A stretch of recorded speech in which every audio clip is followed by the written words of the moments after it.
Ya, ahora sí puedes empezar.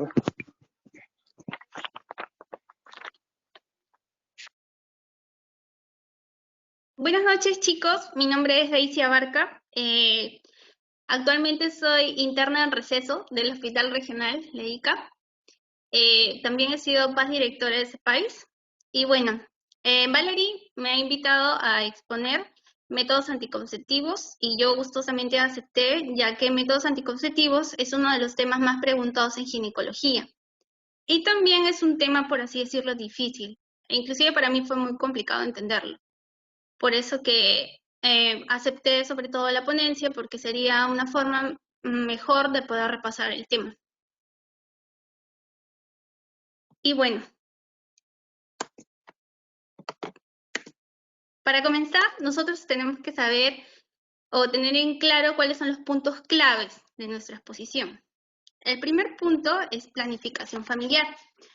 Bueno, planificación familiar viene a ser un conjunto de actividades dirigidas a mujeres y hombres en edad fértil, dentro de las cuales se encuentra información y provisión de métodos anticonceptivos, para que las personas o las parejas ejerzan su derecho responsable de querer o no tener hijos.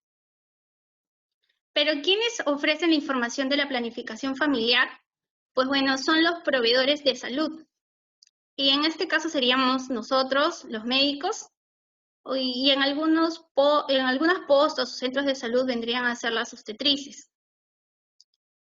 Para dar una calidad de información, nosotros debemos estar capacitados en el conocimiento de las 4C.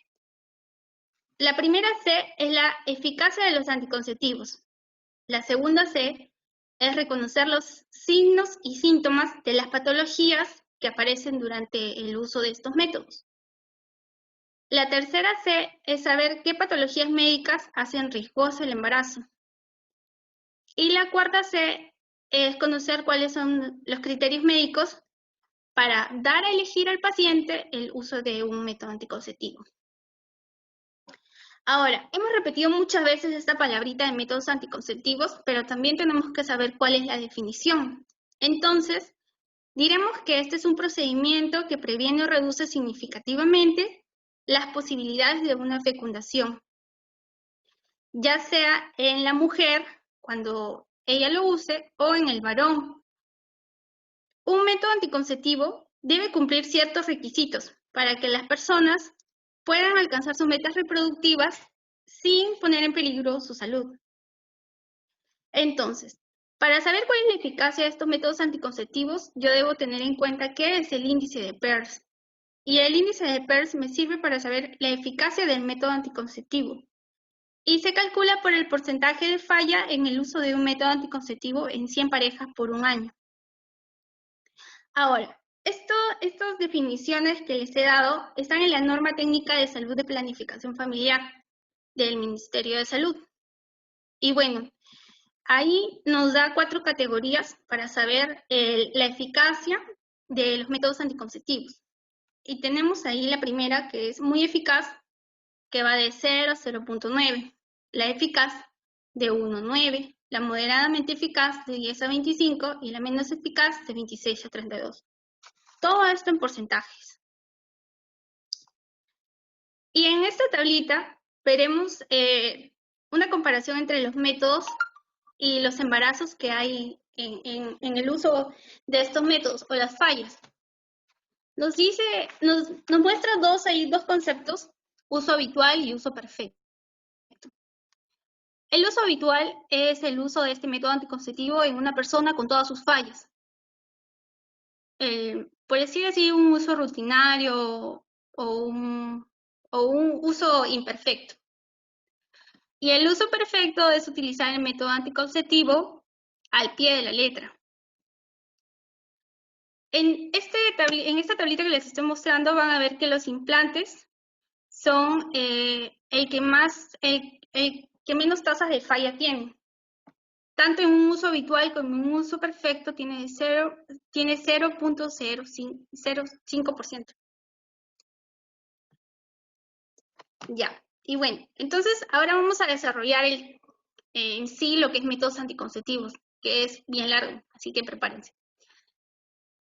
Existen diversas clasificaciones, como por ejemplo en la norma técnica del MINSA, nos hablan de la clasificación como temporales, definitivos y anticonceptivos de emergencia. Sin embargo, cuando ustedes lean algunos manuales como el MIR, van a ver que lo dividen en anticonceptivos naturales y artificiales. Dentro de los anticonceptivos naturales tenemos el método de Billings, el de la temperatura basal, el método de moco cervical de Billings, el coito interrupto y el MELA. Y en los anticonceptivos artificiales tendremos el método de barrera, los anticonceptivos hormonales, los dispositivos intrauterinos, métodos quirúrgicos y el anticonceptivo de emergencia.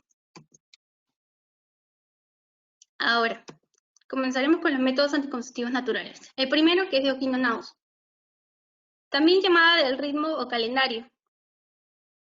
Esto se da principalmente con personas o mujeres con un ciclo regular. ¿Y cómo una mujer se da cuenta que tiene un ciclo regular? Pues para ello tú no te vas a acordar de la cantidad de días que duró tu ciclo desde hace 3 meses, 4, 5 meses atrás. Para ello vas a utilizar lo que es un calendario, ya sea físico o en aplicación. Existen inclusive aplicaciones que han sido reconocidas como la OMS, que tienen gran eficacia para poder desarrollar este método de Oquinonaus. Entonces, existen 3 fases de nuestro ciclo menstrual, por así decirlo. Está la fase proliferativa, la secretora y la descamativa. En la secretora, esta va a durar 14 días, es un tiempo invariable. Entonces, si mi ciclo dura 29 días, le quito esos 14 y me quedan 15. Quiere decir que más o menos en el día 15 yo estaría ovulando. Entonces se recomienda no tener relaciones 3 días antes y 3 días después. E inclusive nos dicen que no tener relaciones hasta 7 días antes. ¿Por qué? Porque supuestamente nosotros sabemos que un espermatozoide puede durar hasta 5 días en condiciones favorables. Y puede ser que se dé el caso en el que alcance el tiempo de la ovulación y se pueda llevar a cabo la fecundación. Este es un método con gran tasa de falla. Ahí vemos en el cuadrito que tiene de un 9% que es en un uso perfecto hasta un 25% que sería en un uso habitual. El segundo método que tenemos es el de la temperatura basal.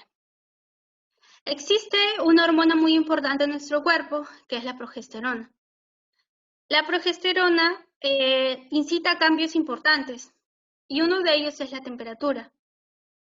Cuando estamos más cerca de la ovulación, va a llevar a cabo un incremento de lo que es la progesterona. En esta imagen que les estoy mostrando, van a poder ver la progesterona y a la hormona luteinizante. Es ahí donde se va a llevar a cabo la ovulación. Bueno, para los chicos que ya han llevado fisiología o los de clínicas, me van a entender un poco mejor. Entonces, debido a esto, va a aumentar la temperatura.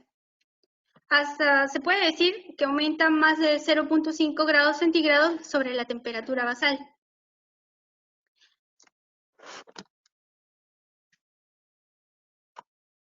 El tercer método que tenemos es el método del moco cervical o de Billings. Este moco cervical sirve de antiséptico y protege el orificio cervical. Ahí podemos ver en la imagen las características, en el cuarto cuadrito, las características de un moco cervical muy fértil. Debe ser abundante, filante, viscoso y transparente. Filante quiere decir que se puede estirar o elongar hasta 20 centímetros. Sin embargo, la tasa de falla de este método es alta, es de un 25%, para nada recomendable. El otro método que tenemos es el coito interrupto. El coito interrupto quiere decir una eyaculación fuera del canal vaginal. También tiene una alta tasa de falla e inclusive más que el anterior, llega hasta un 27%. Y este es el método anticonceptivo natural, el MELA, uno de los más importantes y el que menos tasa de falla tiene.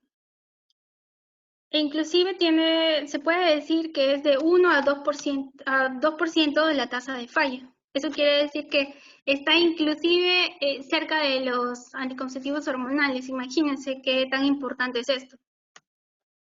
Básicamente se basa en lo que es la lactancia materna exclusiva y se recomienda que que se debe amamantar de 10 a 12 veces por día. Pero ¿cómo funciona esto? Bueno, en una mujer gestante se va a dar lo que es la hiperplasia de la adenohipófisis. Y esto por el estímulo del estriol, que es lo que va a segregar la placenta. Entonces, a su vez, va a haber un aumento de lo que es la prolactina. Sin embargo, ¿por qué no hay leche entonces durante la gestación? Porque sus receptores están bloqueados por el mismo estriol. Pero al momento de que culmina el embarazo, se va la placenta, se va el estriol y los receptores de prolactina quedan liberados. Entonces, tanto durante la gestación como en el puerperio, que es después del parto, la prolactina lo que hace es enviar señales al hipotálamo y así inhibir a la hormona liberadora de gonadotrofinas. Esta viajará a la hipófisis, inhibirá la producción de LH y FSH. Si no hay esto, no hay ovulación. Si no hay ovulación, no va a haber posibilidades de una fecundación ante una relación sexual. Pero para que esta prolactina sea constante, como dije, deben haber de 10 a 12 veces amamantar por día.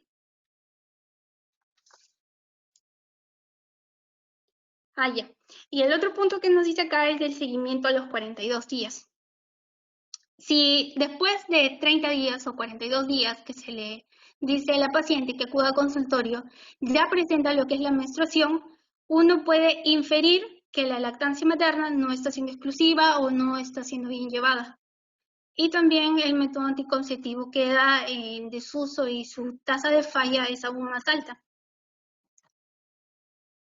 Ahora terminamos con los métodos naturales y comenzamos con los artificiales. Dentro de los métodos artificiales, el primero que vamos a tratar es el método de barrera.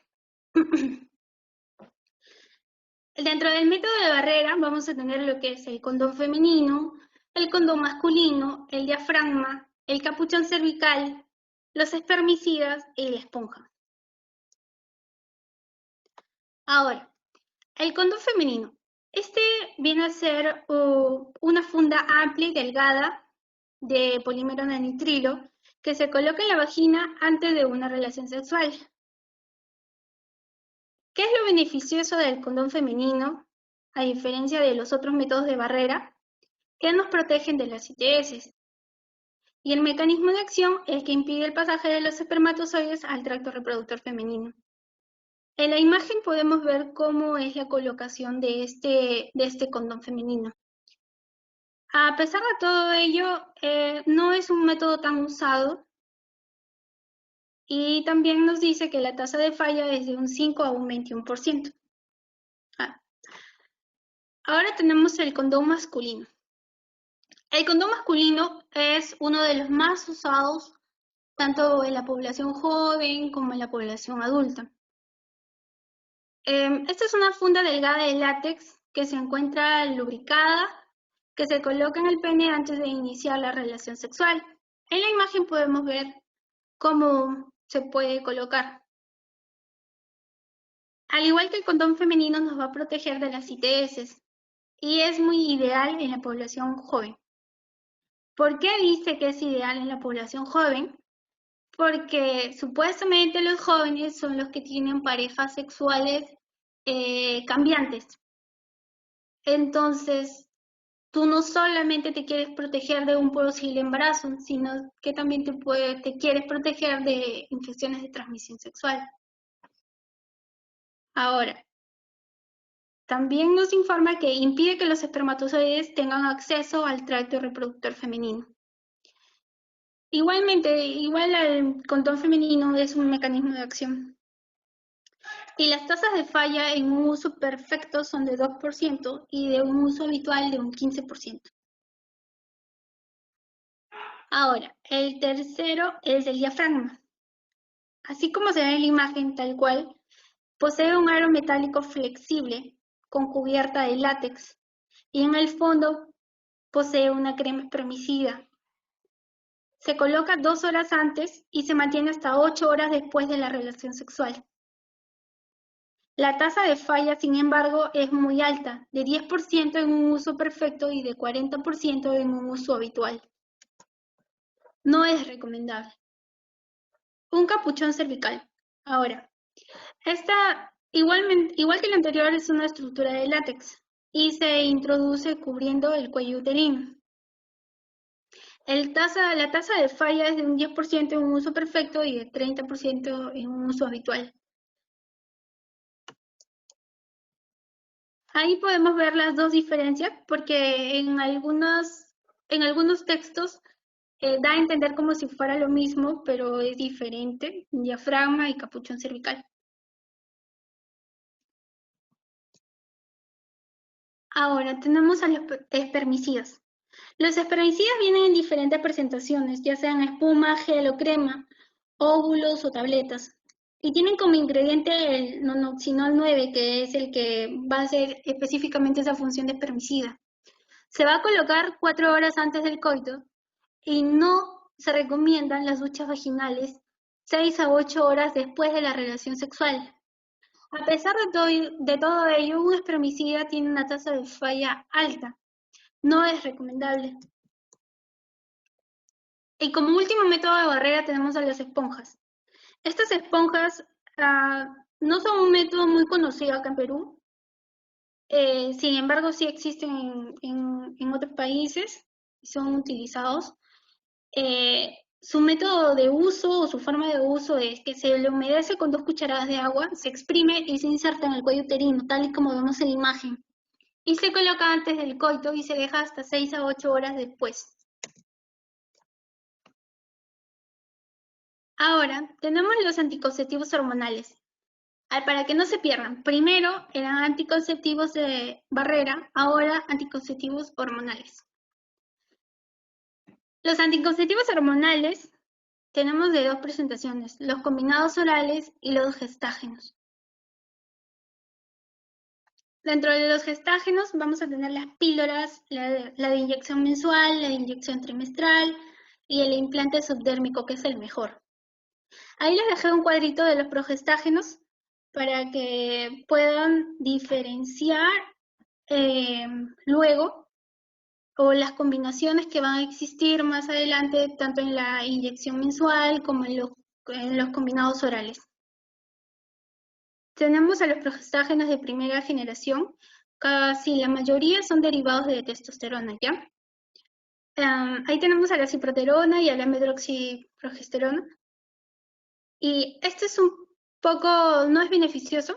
¿Por qué? Porque son descalcificantes y que también tienen muchos andrógenos. Entonces, no se recomienda su uso actualmente. Sin embargo, sí se recomienda en mujeres que tienen síndrome de ovario poliquístico, por ejemplo, porque el androgenismo ahí se ataca lo que es el androgenismo. Luego tenemos lo de segunda generación, el levonorgestrel y el norgestimato. Lo peligroso de esto es que si existe riesgo cardiovascular no deben ser utilizados. Y los de tercera generación, el gestodeno y el dosogestrel, que son los más novedosos, no tienen los otros efectos adversos de los progestágenos, sin embargo sí tienen un alto riesgo trombótico.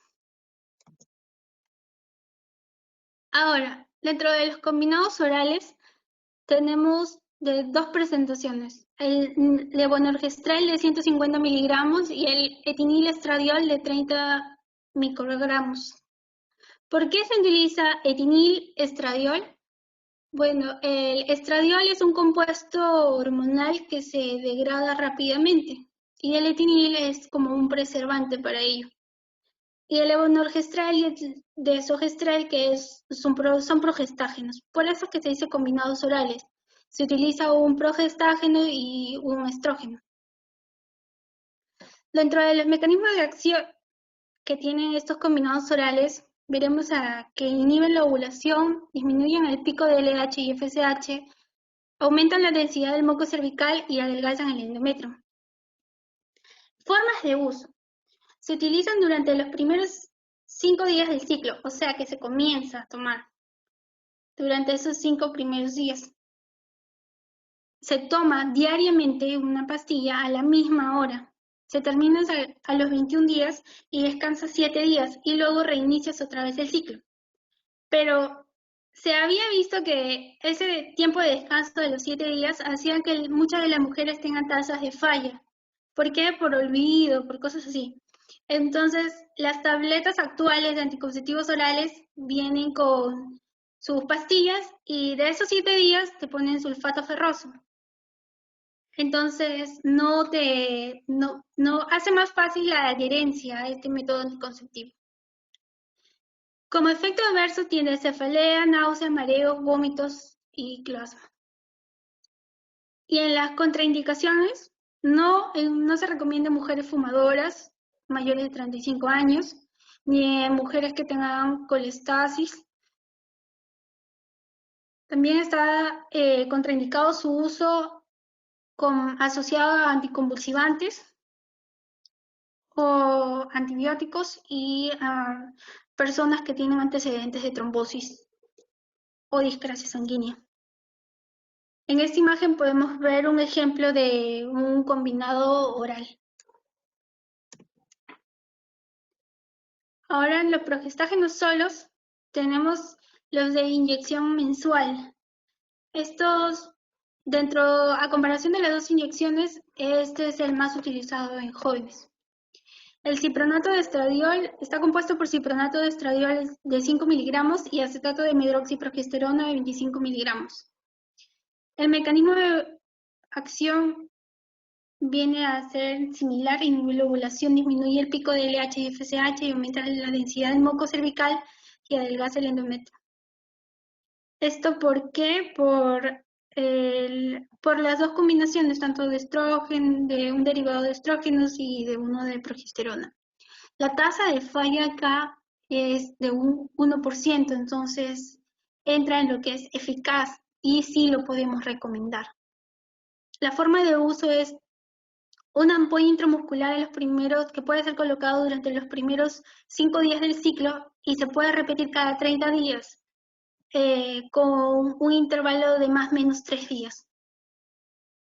Dentro de los efectos adversos que podemos encontrar están los de cefalea, náusea, mareo, aumento de peso por la medroxiprogesterona. Y en los primeros 3 meses vamos a poder observar estos efectos adversos notoriamente. Sin embargo, el cuerpo luego se va a ir acostumbrando. Esta es una imagen de la medroxiprogesterona con estradiol. Viene a ser una inyección mensual. Y acá tenemos a la inyección trimestral. La inyección trimestral conformada por acetato de medroxiprogesterona, progestágeno solo. El mecanismo de acción viene a ser similar y las indicaciones están en que muy recomendado en pacientes en periodos de lactancia, pacientes intolerantes al estrógeno. Por ejemplo, les puedo contar que yo roté, los pocos meses que hice de internado, los roté en el servicio de ginecobstetricia. Y ahí se recomendaba que cada mujer que se iba ya de alta, puérperas que se iban de alta, se iban con esta inyección trimestral. ¿Por qué? Porque justamente todas ellas son lactantes. Dan de lactar.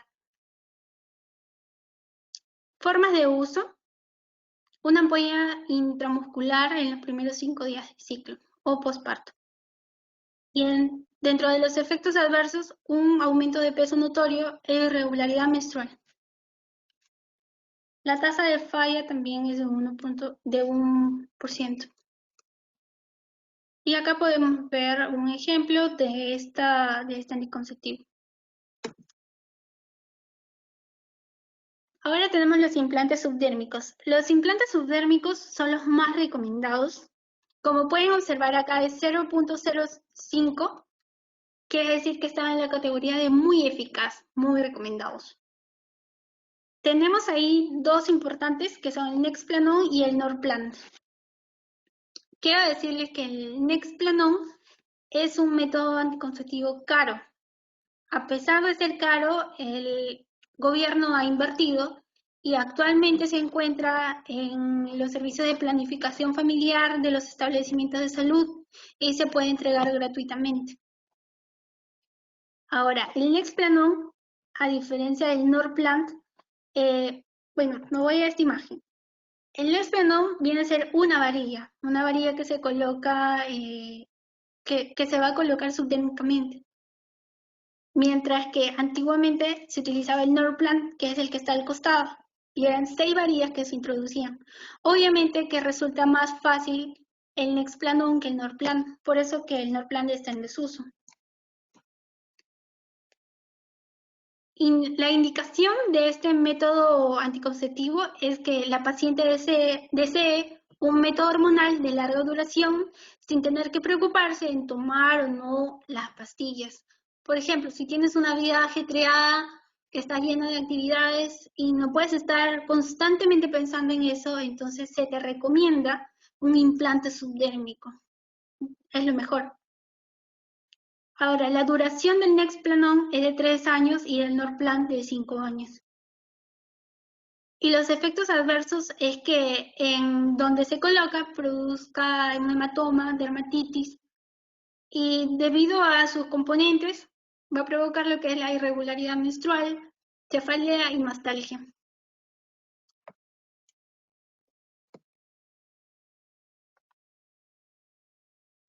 Ahora tenemos el tercer punto, que son los dispositivos intrauterinos. Entonces ya vimos los de barrera, ya vimos los hormonales, ahora dispositivo intrauterino. Acá vamos a ver dos. El DIU, el famoso DIU con cobre, que básicamente es de cobre 380. El mecanismo de acción es un espermicida local, procede de infiltración leucocitaria, enzimas lisosomales e interferencia. Una de sus acciones es la interferencia del cobre con el esperma.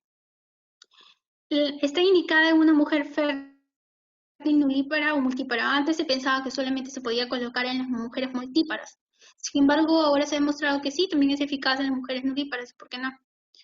Y a la duración, estas son las que más duración tienen, inclusive de 10 años. La forma de uso es que durante tus primeros días de menstruación, tú acudas a un establecimiento, te coloquen la DIU, pero ¿por qué dices tú? ¿Por qué los primeros días de menstruación? Porque es ahí donde el orificio cervical se encuentra un poco más permeable, un poco más abierto, entonces es más fácil la introducción del DIU. El DIU, si no es introducido correctamente, no sirve, la tasa de falla es alta, entonces tiene que estar correctamente colocada. Dentro de los efectos adversos tenemos una menstruación con sangrado abundante y en ciertos casos también se ve la recurrencia de EPIs. La tasa de falla es de 0.8%, quiere decir que es muy eficaz, muy recomendable. Y este es un ejemplo de DIU. Para los que estudian en la San Luis Gonzaga, cuando lleven el curso de ginecología, habrá una doctora en prácticas que les va a enseñar a colocar la DIU. Existen maquetitas en nuestra universidad para colocar las DIU. Y ahí van a aprender. Luego, el segundo dispositivo intrauterino que tenemos ya no es con cobre, sino con secreción de levonorgestrel. Y debido a esto, la tasa de falla es aún menor, de 0.2%. El mecanismo de acción es muy similar al anterior. Ay, acá me confundí con eso. No, el levonorgestrel se libera. Acá tenemos un modelito de lo que es este aditivo con liberador de levonorgestrel.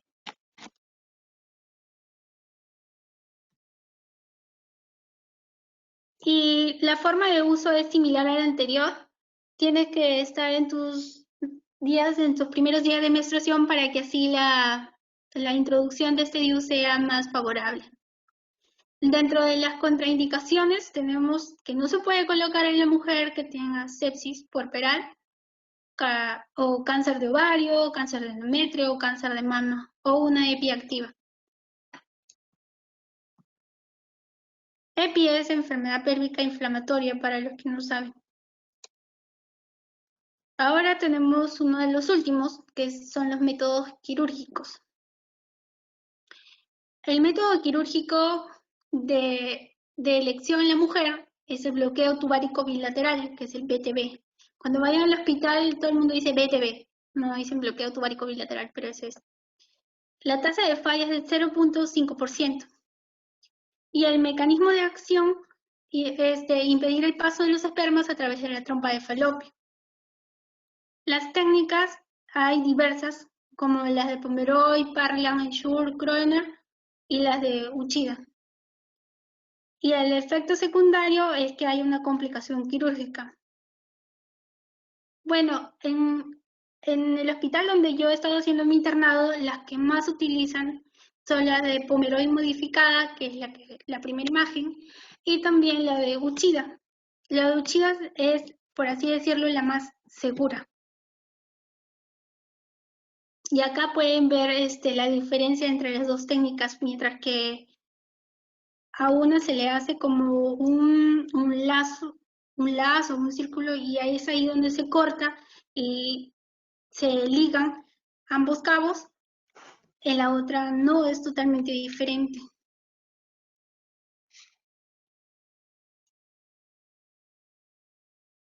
La técnica de elección quirúrgica ahora en el varón es la vasectomía. Siendo mejor que la BTB, es menos utilizada, porque creo que básicamente esto es por educación sexual y eso. Tal vez en algún futuro se llegue a incrementar lo que es el uso de la vasectomía, porque si hacemos una comparación de riesgos en una pareja, una BTB es un poco más peligrosa que una vasectomía. El mecanismo de acción similar impide el paso de los espermas por el conducto deferente. En los efectos secundarios, similar complicación quirúrgica. Sin embargo, se sabe que hay dos métodos para poder hacer una vasectomía, con bisturí o sin bisturí. Y generalmente está con anestesia local, si es que se hace. Y simplemente están 6 a 8 horas en observación y de ahí se les da de alta. El seguimiento que se hace es a los 3 meses.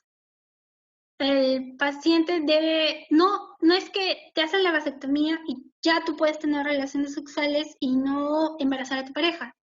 No es así, sino que te hacen la vasectomía y tú tienes que tener un mínimo de 20 a 30 eyaculaciones para recién expulsar todo aquello, todo el esperma o todos los espermatozoides que hayan quedado en tus conductos. Y acá tenemos otro ejemplo de vasectomía con bisturí y sin bisturí. Y este es el último. Es el postcoital, también conocido como anticonceptivos orales de emergencia. Ahora, el primero que tenemos es el YUSPE. No sé si muchos de ustedes habrán oído hablar de esto, pero bueno, son dos comparaciones que voy a hacer, el de YUSPE con el levonorgestrel, que creo que todo el mundo conoce. Ya. El YUSPE es una combinación de etinilestradiol, que es un estrógeno, con levonorgestrel, pero en cantidades normales, por así decirlo, de una pastilla simple. Si ven ahí es de 50 microgramos y el levonorgestrel de 250 microgramos. Entonces, la forma de uso son de 2 tabletas cada 12 horas por 2 días. ¿Se imaginan la cantidad de tabletas que tiene que consumir la mujer? Y es que este fue uno de los primeros métodos que se llegó a tener en cuanto a método anticonceptivo postcoital, Dentro de los mecanismos de acción están inhibir la ovulación y espesar muco cervical. Dentro de los efectos secundarios tenemos vómitos abundantes que inclusive hacen ir a la paciente a emergencias. Y las indicaciones están indicadas en violaciones y en falla de otro método como ruptura del condón o relaciones sexuales sin otro uso de método anticonceptivo. Y este es un ejemplo que encontré de Yuspe, 28 comprimidos, y el de acá de 21 comprimidos. Imagínense la cantidad de pastillas. En cambio, ahora tenemos esta de acá, que es el levonorgestrel de 750 microgramos o de 1.5 microgramos, de 1.5 miligramos. Las formas de uso. Si te viene de 750 microgramos, quiere decir que vas a necesitar 2 tabletas. Pero si te viene de 1.5 miligramos, ya tienes las 2 tabletas juntas, entonces simplemente es una dosis. El mecanismo de acción es similar al anterior, inhibe la ovulación y espesa mucocervical. Y el efecto secundario, vómitos abundantes. No, no es vómitos abundantes acá, es cefalea y náuseas. Dentro de las indicaciones, igualmente está indicado en violaciones y en falla de otro método. La tasa de falla acá no es de un 5%, sin embargo es más alta.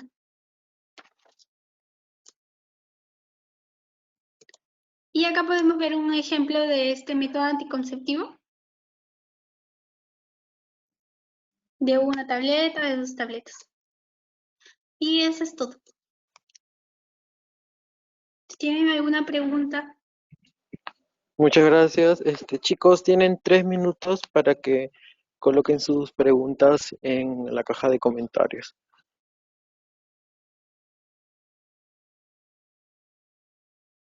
Mientras te voy leyendo las preguntas que han estado poniendo los chicos. A ver.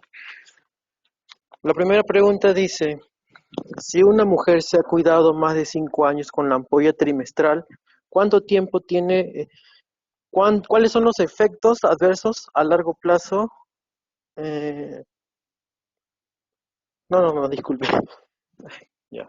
Si una mujer se ha cuidado más de 5 años con la ampolla trimestral, ¿cuánto tiempo tiene que pasar para que pueda volver a gestar? Ya, muy buena pregunta. Bueno, nosotros sabemos que esta ampolla trimestral está solo compuesta por progestágenos, en este caso medroxiprogesterona. Esto hace que haya abundante menstruación hasta cierto tiempo y luego la corta. Hay una amenorrea. Una amenorrea quiere decir una ausencia de la menstruación muy prolongada. Y muchos médicos, bueno, no tanto, pero sí he visto que recomiendan el uso de oxitocina para volver a tener una menstruación, pero lo que provocan es más que todo un sangrado que no es menstruación.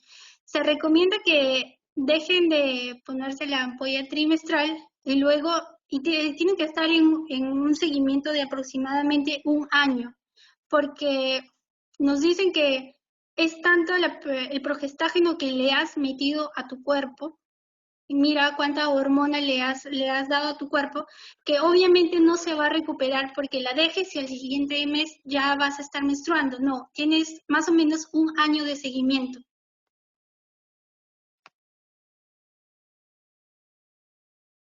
La segunda pregunta dice,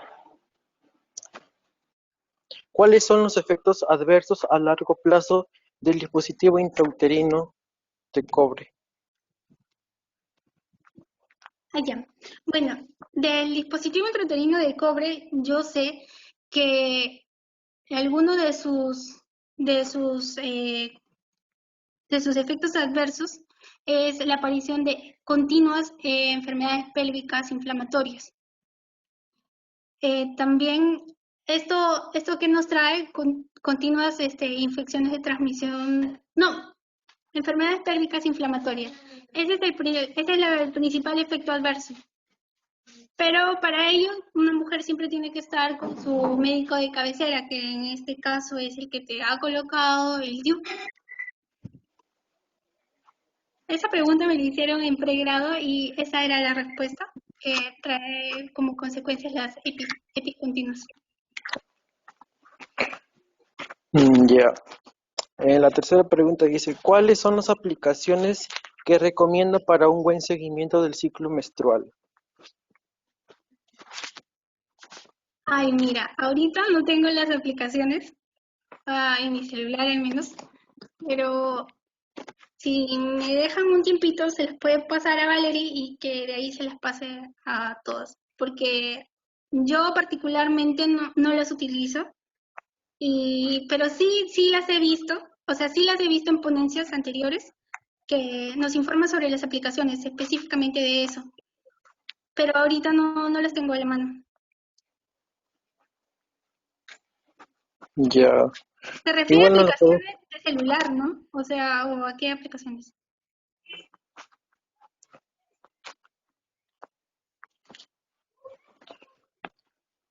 A ver, sí, de celular, dice. Ah, ya. No las tengo a la mano, pero sí las puedo buscar y se las mandaría. Ya. La cuarta pregunta dice, ¿la vasectomía es reversible?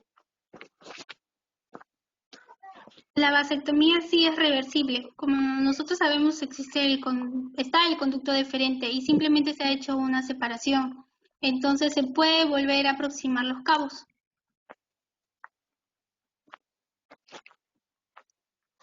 Ya. Eh, ¿La misoprostol cuenta con método anticonceptivo? El misoprostol no cuenta como método anticonceptivo como tal, porque una pastilla de misoprostol tiene efectos muy alarmantes. Cuando ya ustedes roten por el servicio de ginecología van a ver cuánta cantidad de misoprostol se utiliza. ¿Por qué? Por diversos motivos. Porque llegan muchas pacientes en proceso de aborto, que no ha sido inducido por misoprostol, sino que el misoprostol te ayuda a eliminar los residuos que quedan en la cavidad uterina. Y entonces vas a ver que tan solo una pastilla, o sea, el efecto que tiene es muy agresivo. Entonces, al menos en esta exposición y en todas las que yo he visto, nunca utilizan misoprostol como método anticonceptivo, ni tampoco lo colocan ni nada. Ya. La siguiente pregunta dice, ¿cuál es la causa por la cual el método de las ampollas a veces falla? Ya. Una de las causas puede ser que, por ejemplo, en la ampolla mensual te dicen 30 días más menos 3, pero a veces se salen de ese intervalo de días. Puede ser que muchas veces las pacientes mismos no tienen esa adherencia a sus métodos anticonceptivos. Por ejemplo, si ya se les pasó los 30 días más 3, vienen después.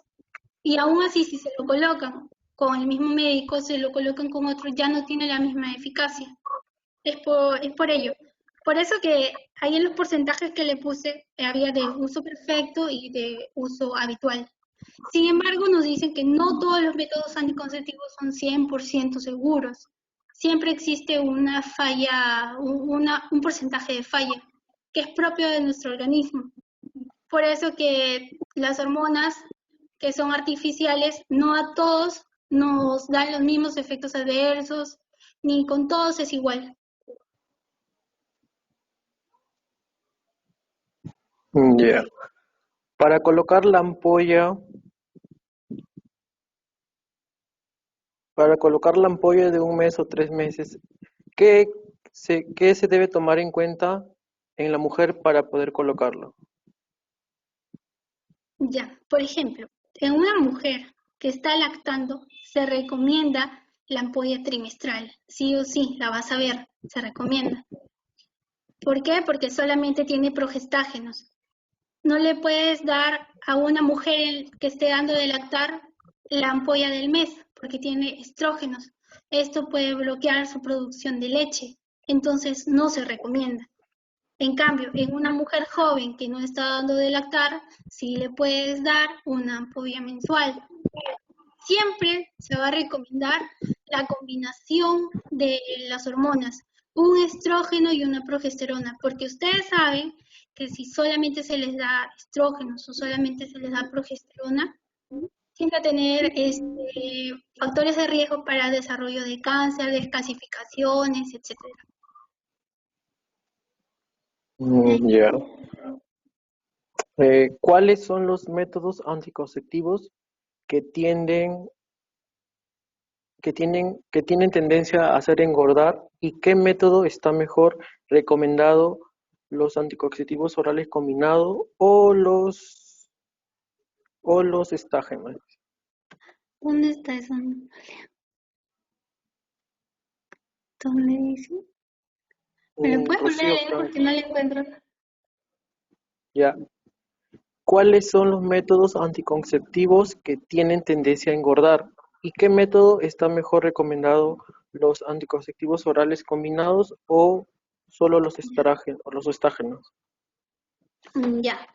El método anticonceptivo que tiende a hacerte engordar sobre todo los derivados de progestágenos. Como por ejemplo, el que más notorio hace esto es la medroxiprogesterona. ¿Y qué otro método está recomendado?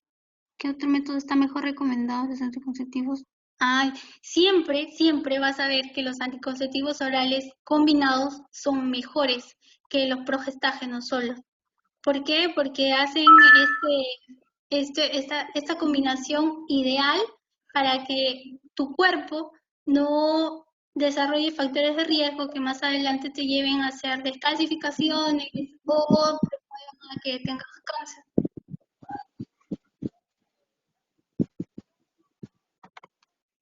Por eso Ya. que, a ver, a nosotros hay una ponencia que escuché en la que nos dicen que qué es lo que tú mejor tienes que hacer como prestador de salud, es recomendar un anticonceptivo oral combinado, siempre.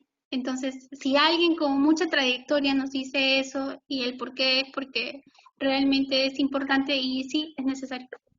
Así que siempre combinado, excepto que hayan intolerancia a los estrógenos, por ejemplo, hay personas así, entonces no le vas a poder dar un anticonceptivo oral combinado, sino solamente uno de progestágenos. O en el caso de que es una mujer en lactancia, no le vas a dar un anticonceptivo oral combinado, sino solo de progestágeno. ¿Ya? Ya. La siguiente pregunta dice, si una mujer usa un método anticonceptivo artificial como la ampolla antes de las relaciones, pero por seguridad puede usar la pastilla del día siguiente, ¿está bien?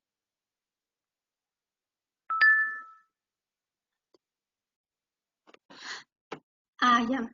Bueno, si se han dado cuenta, las pastillas del día siguiente tienen como decir un tanque de hormonas a comparación de las que normalmente las pastillas simples.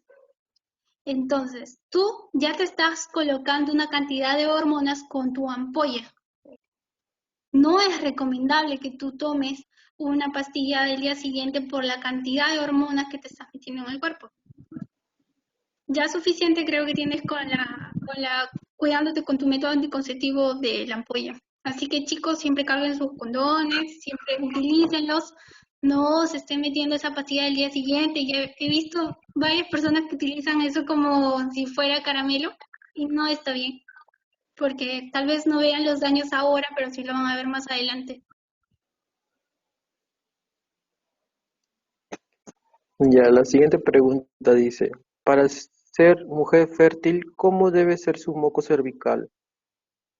Ah, ya. O el moco cervical debe ser filante, que como les dije es un moco que se va a elongar hasta 20 centímetros sin romperse. Va a ser transparente, viscoso y abundante. Ya, la siguiente pregunta dice, ¿la mifepristona deja daños internos fuertes a la larga? La la mifeprestona deja daños.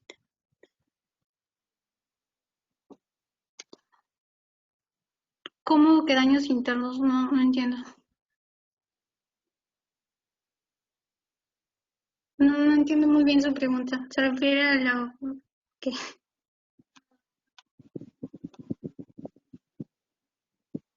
Mm, Mientras responde la persona que preguntó, hay un comentario de Jonathan. Dice, la vasectomía tiene proceso quirúrgico para volver a ser fértil, aunque es también similar con ligaduras de trompas de falopio.